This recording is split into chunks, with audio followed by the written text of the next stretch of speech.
Seterusnya saya masuk kepada subtopik penyangkal, iaitu kita nak menafikan kebenaran suatu pernyataan.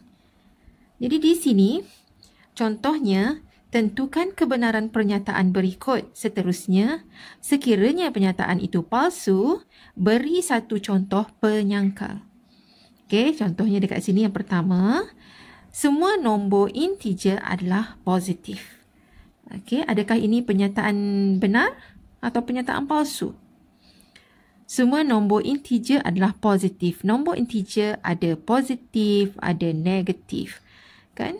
Jadi bila dia sebut dekat sini, semua nombor integer adalah positif, ini adalah pernyataan palsu. Jadi bila dia palsu, sekiranya palsu, berikan satu contoh penyangkal.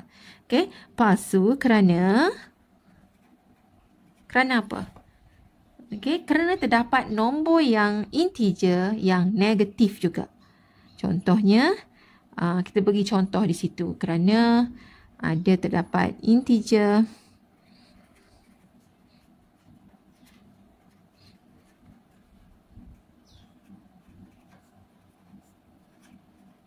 yang negatif.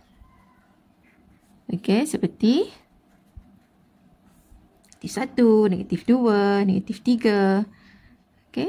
Jadi di sini kita menyangkal pernyataan yang diberi di atas. Kalau dia pernyataan itu benar, tak ada masalah. Kita terima. Tetapi jika dia palsu, kita kena sangkal dia dan kita kena beri kenapa kita kata pernyataan itu palsu. Beri sebab dia. Itu dimaksudkan penyangkal. Okey, contoh yang kedua, jika diberi jika X lebih besar dari Y, maka negatif X lebih besar daripada negatif Y. Jadi untuk tentukan dia benar ataupun palsu, jadi kita tengok dahulu dia punya, kita gantikan dekat sini. Katalah sini kalau saya masukkan X ini sebagai, masukkan nilai. Okay, katalah sini X-nya suatu nombor lebih besar. Katalah 5.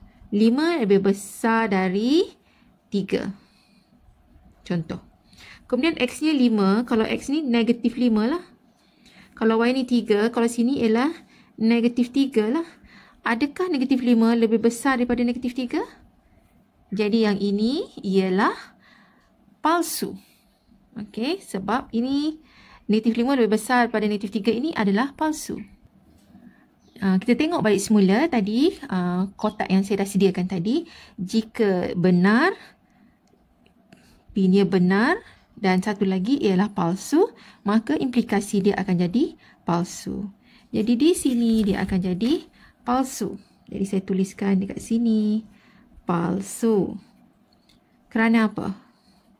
Kita kena sangkal. Bila kita kata palsu, sekiranya palsu, beri contoh penyangkal. Jadi kita kata kerana apabila 5 lebih besar dari 3, kita beri contoh kepada dia. 5 lebih besar daripada 3. Okay. Tetapi negatif 5 lebih kecil dari negatif 3. Kita tukar tanda dia. Bukannya lebih besar tetapi lebih kecil daripada negatif 3. Ini bentuk, salah satu lagi bentuk penyangkal. Okey, contoh yang kedua. Tuliskan pernyataan matematik seperti dalam kurungan. Tentukan kebenarannya. Jika palsu, beri satu contoh penyangkal. Okey, sekarang soalannya ialah diberi pernyataan gandaan 3 boleh dibahagi tepat dengan 2. Dia suruh tulis pernyataan matematik ikut dalam kurungan. Maksudnya dia suruh buat penafian. Penafian maksudnya kita tambah perkataan tidak ataupun bukan dalam ayat ini. Okey, jadi bila saya buat penafian, maksudnya saya tambah perkataan tidak. Gandaan 3 tidak boleh dibahagi tepat dengan 2. Maksudnya saya dah buat penafian. Pernyataan yang barunya ini. Okey, lepas kita buat macam ni, kita tengok balik semula. Adakah gandaan 3 tidak boleh dibahagi tepat dengan 2? Apa dia gandaan 3? Gandaan 3 contohnya ialah 3. 1, 3 kali 2, 6. 3 kali 3, 9. 3 kali 4, 12. Okey. Jadi adakah nombor-nombor ni tidak boleh dibahagi tepat dengan 2? Jadi jawapan kita di sini nyatakan kebenarannya. Maksudnya dekat sini kita tulis palsu. Sebab apa palsu? Sebab Okey, ataupun kerana ada nombor gandaan 3 yang kita boleh bahagi tepat dengan 2. Contohnya 6, 9 dan ada lagi lah nombor yang lain. Jadi saya pilih 1. Katalah palsu kerana 6 boleh dibahagi tepat dengan 2.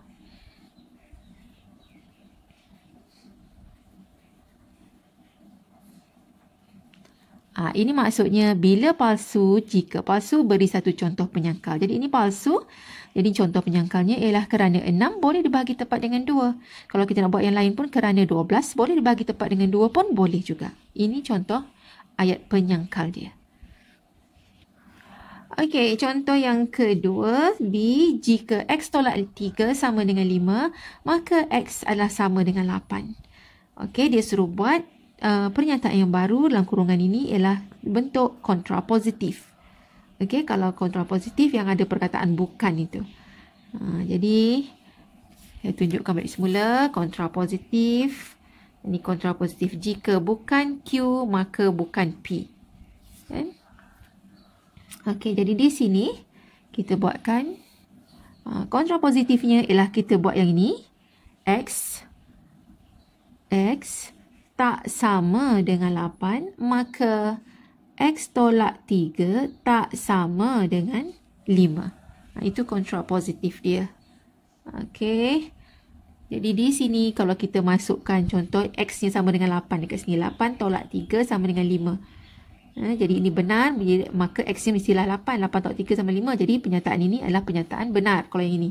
Jadi bila saya buat kontrapositif, jika X-nya bukan sama dengan 8, sudah tentulah kalau ini bukan 8, jadi kita tak akan dapat sama dengan 5. Jadi yang ini menjadi pernyataan benar.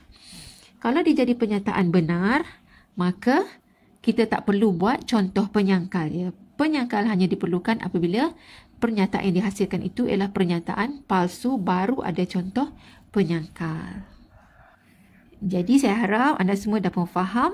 Daripada awal tadi saya dah terangkan berkaitan dengan akas. Okey, terbalikkan.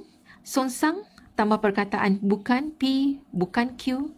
Kontrapositif bukan Q, bukan P. Okey, kemudian dah tentukan juga, tadi dah belajar untuk menentukan kebenaran suatu pernyataan dia. Okey, jadi ini merujuk sini. Paling senang nak ingat, kalau benar-benar benar semua, palsu-palsu pun akan jadi benar semua untuk implikasi, akas, songsang dan juga kontrapositif. Kemudian ingatkan salah satu daripadanya. Kalau lah yang ini kita kata, jika P-nya benar, maka Q-nya palsu. Jadi dia akan jadi P palsu, benar-benar palsu. Yang kalau terbalik, yang ini pun akan jadi terbalik. Benar, palsu-palsu, benar. Okey, jadi yang ini ialah akas, songsang dan kontrapositif. Kemudian cikgu dah terangkan berkaitan dengan penyangkal. Penyangkal ialah menafikan kebenaran suatu pernyataan. Tadi dah tunjukkan, dia hanya ada contoh penyangkal sekiranya pernyataan itu adalah palsu. Jadi palsu baru kita terangkan kenapa dia palsu. Okey, sebab apa? Yang nyatakan sebab itu, itulah dimasukkan dengan penyangkal. Kita beri contoh dekat dia. Kalau misalnya dekat sini diberi X, Y, kita masukkan nilai dan kita gunakan nilai tersebut untuk kita menyangkal pernyataan yang diberi. Okey, begitu juga dekat sini. Yang ini diberi dalam bentuk pernyataan yang baru yang disuruh kita buat. Kalau buat penafian, okay, kita buat penafian tambah perkataan tidak. Dah buat penafian, kita tentukan palsu atau benar. Kalau benar, tak perlu buat apa-apa. Tapi kalau palsu, kita kena terangkan kenapa dia palsu. Untuk kita buat contoh penyangkalnya, ambil salah satu nombor yang menyebabkan dia jadi palsu. Okey, iaitu contohnya dekat sini 6 boleh dibahagi tepat dengan 2. Maksudnya taklah semua gandaan 3 tidak boleh dibahagi tepat dengan 2. Ada yang boleh dibahagi tepat dengan 2. Okey, ini kita menyangkal pernyataan dia. Jadi saya harap anda semua dah pun jelas